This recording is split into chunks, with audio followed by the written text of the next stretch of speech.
Hi, my name is Lucas Dumitescu, and I'm going to be running you through a data-driven business case study looking at smart agriculture and also looking more deeply at the Pictera satellite imaging platform. Smart agriculture is the use of things like IoT devices to create new data streams to create these value-added products to better manage the balance between supply and demand. So let's start with a project overview. So using the value chain, let's examine how we make this product happen. Collection is the first stage, and data is collected from a wide variety of sources. This could be sensor data or IoT devices, such as smart pumps, humidity sensors, temperature probes, or downstream manufacturing data. Engineering involves the ingestion and storage of this data. And governance is how we manage privacy, security, regulatory aspects, and data lifecycles.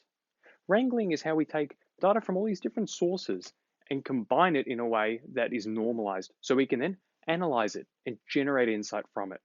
We then present it through things like web portals back to the customer or the end user. And operationalization is how do we actually put this into production using some of these sort of cloud services and providers. There's a number of roles that are required to make this happen. Data engineering is involved with the ingestion of data, so the collection and a bit of the wrangling.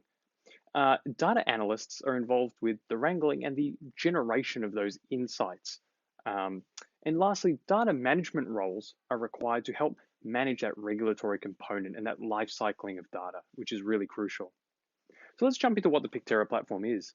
It's a platform that lets you ingest imagery from open data sources like the Sentinel-2 satellite, which are two satellites that orbit the Earth providing data we can see here, or UAVs and helicopters, etc. Here I'm showing how I use their platform to add some metadata to my images. You can see these purple annotations are houses. So I've gone in and annotated a number of houses. I then use this metadata to train a custom AI object detection model. And you can see that shown here where in the light blue, it's gone and found more houses automatically in all of that satellite imagery data. You can see how this process would be really valuable in agriculture for things like cattle counting, where it can automatically go through satellite imagery and locate cows, and then do statistical analysis on the location or the counts of those cows.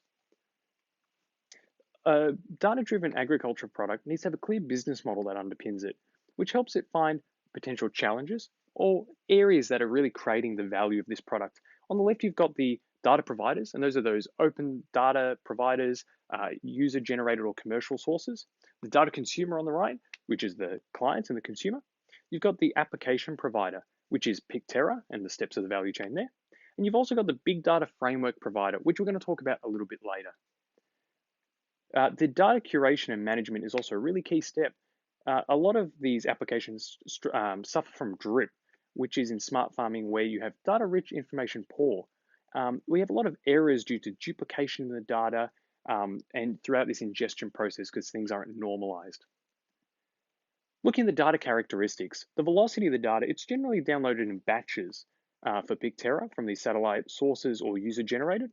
But more broadly in the agriculture industry, it tends to be streamed from IoT devices or ingested in batch process from, say, downstream production facilities.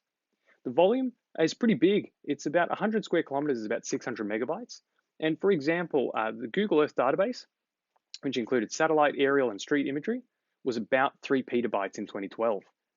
The variety is very broad. In Pictera, it comes from satellites, helicopters, UAVs, etc. But in agriculture, it comes from these sensors and IoT devices and processes we mentioned before, so quite varied. The veracity in Pictera is very certain. It's geotagged, it's quite well known, but as we mentioned, for more broad agricultural applications, the data is not, the veracity is quite poor because there's a lot of error during that ingestion stage. Some of the resources that are available to build this kind of a platform are frameworks like TensorFlow for object detection, cloud platforms such as Amazon Web Services, Microsoft Azure, Google Cloud Platform for orchestrating the GPU and cloud services and storage. Languages such as Python and C++ are the most commonly used for these kind of applications. And data capture tools such as Drone Deploy and Pix40 can help stitch this imagery together to then load into the platform. The data analysis generally uses a faster RCNN or mask RCNN to do image segmentation to annotate the images like we saw before automatically. And that's a faster recurrent convolutional neural network. The discussion of how that works is out of this scope, but I've included the loss function to help see how this model calculates loss. The reason this is useful is because in TensorFlow they offer TensorBoard, and that helps you as you train the model over time, you can control over and under fitting of that model. So that's how all of these different processes, tools, resources, and business models come together to create a value-added product, the Pictera satellite imaging platform. And this is used more broadly in all smart agricultural data-driven products. If you're looking for more information, feel free to see the attached report. Thanks.